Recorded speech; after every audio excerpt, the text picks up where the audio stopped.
This whole project started because I was looking to do something that I had never done before. And this project has evolved into something a little more than that. Now we're building an entirely custom car body, and we're building a fiberglass mold on top of that. It's gonna end up kind of like a model car, except full size. It sounds simple, right? We got our work cut out for us. We made great progress on the rear end of this car. Pulling that Porsche bumper really streamlined the effort.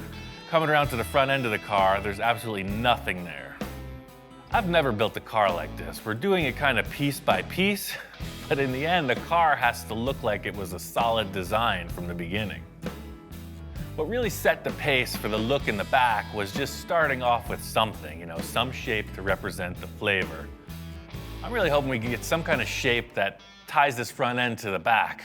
Victor asked me to meet him in his yard. He said he's got some ideas set up. Let's see what we could find. I had the guys just put all like the fenders and the bumper together. Oh, I see. Look around and pick what you think we could use, and let's start from there. I called Ian to come out to look at my scrap yard to see what we could use for the fenders.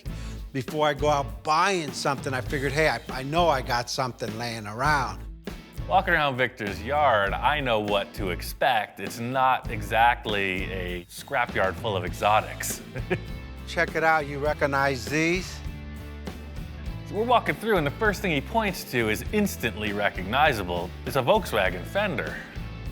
The VW, I don't know. It's got a weird vibe on this project. I don't know what this is, but we don't put it like this. You kick it up and bulge it upward. It looks kind of small. Yeah, and all these freaking 40s Fenders. They're Zephyrs. They got the shape, but they're just way too big. A modern thing like this would definitely work better. I told Victor we could use any body panels we want, but they actually have to be the right contour, the right panels, so we can achieve the design we're looking for. I got some other stuff in the corner there. Let's see what we got there. I've acquired 25 years worth of stuff. My wife calls it junk. I call it treasures. Oh yeah, I recognize the remnants of this car, but see, this is kind of the thing I was thinking. See, this is a way more modern looking fender lip opening. But that's too square. I'm just looking for that round fender point. I just need the point. This could be closer to it, but even this doesn't have enough roundness to it. I know these parts are pretty rough. I mean, like really rough. But hey, with Ian, you never know what he comes up with. Yeah, check these ones out. This, I think, would be more like it. I don't know what this is from. It's probably a newer, I don't know what these are. It looks like they got caught on fire. Yeah. What the heck, both of them? Yeah, I got a little fried there. It's got these two burned up fenders. Even though they're not really pretty, they do have a more modern look. The Zephyr and the VW are very exaggerated, and these are a little more streamlined. It wouldn't sit like this. There again, we kick it up. You open this up so it goes around the tire, and we got this little arch here so we could go down with the hood. That may be something you could work with. What do you think? Victor's got a lot of wild ideas. He's totally shucking and jiving. He's giving me the sales pitch of the century, saying we can pull this off with the parts that he's got. We just got to get him in the shop, see what happens. Just like everybody says, hey, if you build it, I will come. If I give you the points, Ian will make it work. Right. That's my philosophy. Here he goes. He's pulling me into another three-ring circus. Well, what's up with this bumper here? What the heck's this about? Building projects like this behind my back? It's something I picked up at Pomona. I mean, the price was right, I didn't need it, and I bought it. Looking at this bumper Victor has, it's definitely from a tuner car. It's not really the flavor we're going for, but it just might be a starting point.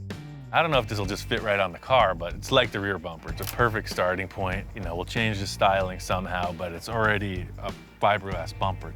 All right, let's try that out. I'll grab you the got two two fenders. fenders in this. See what it does.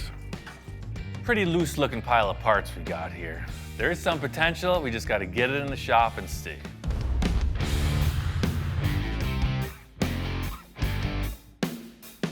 We made our selections and brought all these parts back in the shop to see. We're working with nothing here, blank slate. First order business is to try to mock up some parts. The Sterling's square, and that's just not what we're going for. You see, 'cause, I mean, everything's out of proportion, but the way I seen it was like this. I'm just looking at this point going down into the hood. All this will be discarded. This is all I'm looking for, and actually up higher. The whole style of the front end we're trying to create here is sort of like raised fenders, super low hood height. Put these burned up fenders on the car, and it's sort of the direction we're looking to go. These are already way better than the Sterling because they're so much rounder. You know, we're getting away from this flat, faceted shape, and yeah, got an arch, man. It's working. It kind of fits. This is how Henry Ford did it. I'm sure. The only thing he didn't have was cordless tools, man. The concept we're creating here is nothing different than any customizer's ever done since all this started. You know, you have some handmade stuff, but you're using production pieces and you're warping them into your own new flavor. I mean, looking at the rear fender, you know, again, you're gonna enhance it a bit, but it's a way better starting point than that flat Sterling thing. And still, I know you're gonna want it way more up in the center, but see how we can just do the same thing as the rear, just pie cut it, segment it, pull it down, and we'll just have to add some kind of curvature to the top. I can see these fenders getting us to where we need to go, but I really want to put on the nose piece too. You know, it's all got to work together. It's pretty loose, man. It's the face only a mother could love. Yeah, to be frank, it's terrible. I think the clinical term would be butt ugly. This front bumper isn't really what we can use. I mean, in the end, it's kind of less than spectacular. It's, for now, I'm gonna call it a placeholder. It's out of proportion. The fenders, something doesn't feel right. They did look curved out in that lot, but once they're here on the car, they appear pretty flat. These burned up fenders kind of have the look, but they're not really offering us that arched fender that comes down into this valley area in the hood that we're looking for. I'm gonna lay a sheet of aluminum in there, just try to visualize what these contours can offer potentially, and just see if it's gonna work. I get what you want to modify here, but there's still something about this transition that's bugging me. Putting these parts together, you know, it's a base, it's a starting point. I'm just kind of not feeling it. I'm just wondering if there's other options. You know, all this is really good developmentally, but we're using kind of passenger car parts. You were looking for the exotic stuff, you know, maybe the Porsche thing isn't that bad of an option. It worked, the original ones, right? It worked great in the back. You know, it's just a way more bulgy shape. It, you know, might just add to this. The whole thing with a solid mock-up is the light bulb goes off, right? Ideas start flowing, and it's just not happening. What we need is something that gives us the green light. I mean, this is a way more sporty shape than the stuff we're working with. Look, the light almost wants to be there. I mean, we don't want to give a Porsche look away, but. I like the position, the way you positioned it. It just, the lights are bothering me. It's not what I'm envisioning. Yeah, I agree. They're a dead giveaway. You don't want it to look like a Porsche, so I'm trying to figure out how to cheat it a little, you know? The car's definitely wider than it was, so kind of change the angle a bit, you know, exaggerate the proportions, and it might work. This is way more representative of that transition to the valley you're talking about. I mean, maybe a Porsche Fender is kind of the best option. Yeah, and then once the light comes off and then all this metal comes all the way down and meets the bumper, then whatever light we decide to put in here, and there's my valley, right? Sure. There's my valley. Yeah, maybe just tape over them, primer them like we did the back, just gray it out. These fenders seem like a good choice. I'm gonna mock them up, rough out some tape lines, just kind of see what it's gonna have to offer three-dimensionally. Victor's big concern is that he doesn't want this to look like a modified Porsche. You know, we're using these parts, but in the end, I'm sure it's gonna look like one of a kind. I could see that working, man. It's nothing that I would take home to my wife at this point. You know, one step at a time, man. Nobody said it was gonna be easy. I know Victor's pretty nervous about this mock-up. It's totally loose. I got a couple ideas. I think we could pull this off, I just gotta pull another rabbit out of the hat. You got a general idea of how this thing's gonna look. First thing I need to do is trim off a bunch of the material from the front of the roof. This is just like the trimming back of a freaking shrubbery. You get rid of the stuff you don't want. This whole roof shape is gonna change. But again, the parts that are critical that Victor wanted are still intact. Victor's always about the inspiration, so he's brought in a number of inspirational reference points. I got a couple of other ideas for him. Shop inspector's never seen anything like this. You know, we go for rides in cars all the time, and now he's like a giant monster looking at this vehicle. If there's one thing I know, this dog loves treats.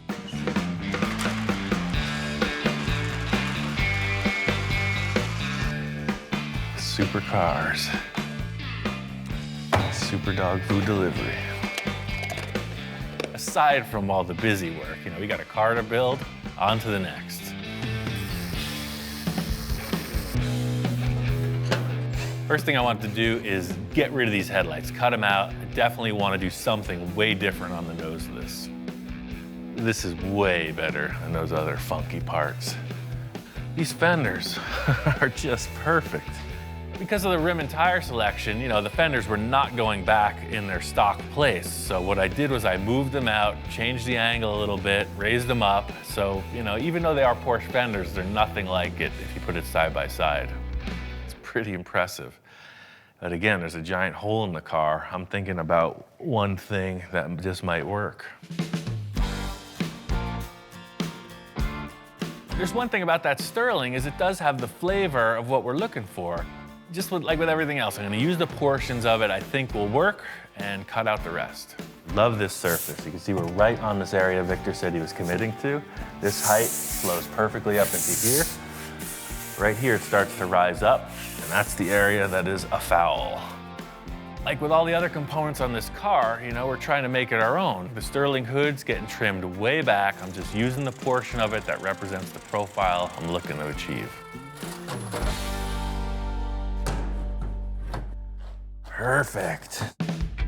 It's very curved, even though it made it look flat to the eye. And by screwing it down, it gives us a perfect transition to these fenders. Just by removing the scoops and kind of trimming it back a little, I think this hood's gonna work. I just need to make some simple structure to attach everything, and then it's on to finish work.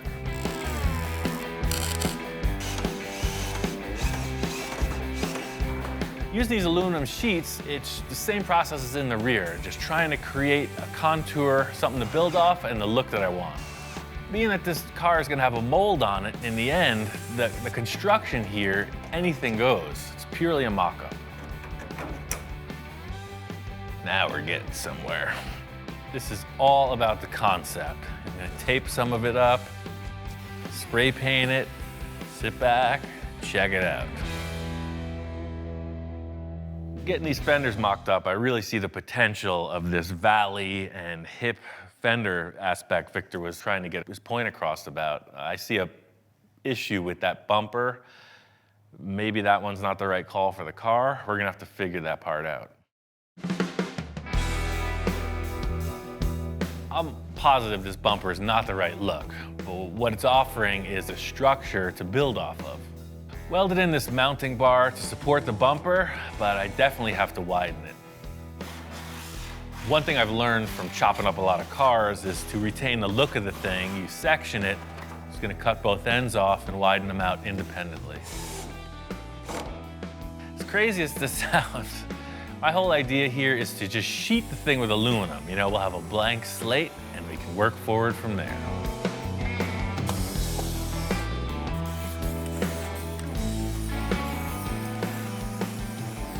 If you hold your hands just right and squint hard enough, it's really starting to look like something. And that looks pretty cool. I like the way this is shaping up. We're gonna match the other side and we're gonna get a lot closer. This car is definitely looking a lot different than the last time Victor saw it, and I am curious of what his thoughts are. Before Victor gets in, I really wanted to nail this concept, so I went ahead and did some finish work. I laminated the aluminum and the fenders with fiberglass and then went over that with body filler and, starting to present a finished surface. I took a bit of a leap of faith on all the work on the hood. I hope Victor likes it. Ian, what's going on? Hey man, just fleshing this thing out. Wow, what a difference. Last time I seen the car, I was having nightmares because the car wasn't quite coming out the way I see it. I love the lines, and there we go again. We got the fenders going down, I got my valley, then it looks like it ties in with what's going on in the back. Yeah, that skirt was just a generic layup for me to get some symmetry in the thing. That other tuner car bumper is a little strange, so whatever you want to do, man, it's ready. Victor loves the idea of the blank slate. Setting it up like this just gives you every opportunity to discuss more design. I was so tripped out last night when I woke up, man. This morning I got out of bed and I've been shopping. I need to get a front end on this thing, and I looked at 20 different styles and I think I found the right one. Victor says he's got something else to add to the car. I never know what to expect. All right, I'm gonna go grab it out of my truck. At this point, I'm thinking, hey, it could be anything. Hopefully it's not a new rear bumper. Ian, check this out. You won't believe where I found this. What the heck is that off of? It's a Lamborghini front end. Wow. Found a Lamborghini junkyard. A Don't ask Lamborghini me junkyard. what year. This is not what I was expecting at all. You see, I'm going about it with a bunch of aluminum foil and body filler, and he pulls out the supercar card. That's good stuff. It's not what I was expecting. Expensive. My back pocket's hurting. There's nothing here. Look. Wow. Does that look familiar? Wow. You're going for That's it, man. it. That's the right call. That's all I got left. The other thing looked kind of like a Honda tuner car. This thing is nasty. I love the way that those two things come together. You don't get that when it's separate. And there's your vents. That'll work for the two radiators on each side, right? For sure. That thing's mean. Hopefully it fits and we don't have to hack it up like the other one. Just mocking up this Lamborghini nose, it's the look, It's night and day between what we're starting with, that tuner car bumper, and this. It's like a super aggressive, really low. It's just a whole higher level of design. Sometimes I come in with something or use stuff I have laying around, and I gotta really pitch these to them. So I walk in with this Lamborghini front end. I knew I wasn't gonna have to pitch too hard. On its own, it looks freaking awesome, but to get it to fit with the car, we're gonna kind of have to change everything. We're gonna have to blend out all those hard edges. We're gonna have to cut back 90% of the work I just did. I got a couple ideas, man. The thing is, just get out the tools and try to make it work. But anything you cut off on this thing, could you save it so I could at least hang it on my garage wall? Yeah. To get this Lamborghini nose on the car, I gotta undo a lot of the work I already accomplished, but hey, that's part of the mock-up. This design is really worth the extra effort. Victor's kind of sweating it, he doesn't want to risk these parts. He doesn't want to see me just chop them apart. I'm gonna send him packing, take a little of the pressure off, and get to work. I was having trouble conceptualizing what the nose of this car was gonna look like. Victor comes in with the heavy-hitting part. These pieces nail it. My idea is heavy surgery. I'm gonna cut back everything I just did, splice this piece in, remount it, blend it together.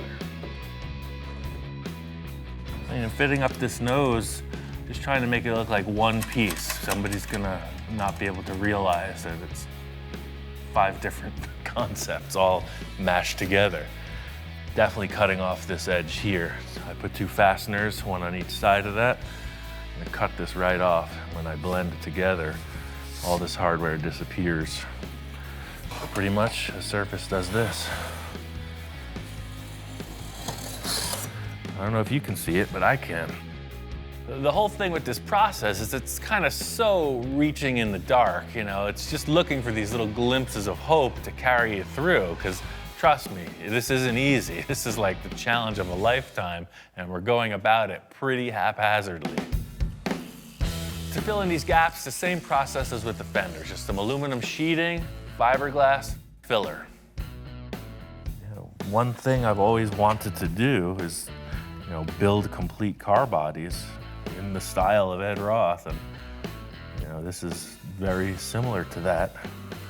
Glomming a whole bunch of stuff together, no matter what it is, and then making a mold on it. The thing with the mock-up is it's about visualizing if you can move forward, So taping it up, spraying it gray, it gives you a perfect representation of a yes or no to your question. This is why I'm doing this with the gray stuff. So you kind of sit back, look at it, it's gonna work. You got two drastically different styles in the bumper and the fender design, but we're gonna do a little deletion of both, defining ridges. We're kind of right in there. One thing about transplanting this nose piece on it is it doesn't really work with the ridges on top of the fender. The look of the other car was defined by these really sharp cuts in the body panels. This one doesn't have any of that.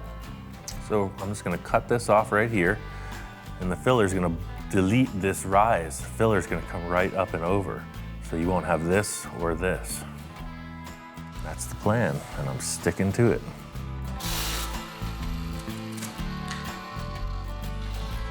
Victor gives me all these exotic car parts, and I get to destroy them. It's the best job I ever had. In trying to make this thing look a little less identifiable, on the side vents, we softened the edges on that, trying to get away from that, round it off a little bit, and make it our own. I'm really happy with the progress we made on the front of the car. The nose looks awesome. It's really gonna define the styling for the rest of the car. The roof needs a ton of work, and there's no sides on the car. We got a huge challenge ahead.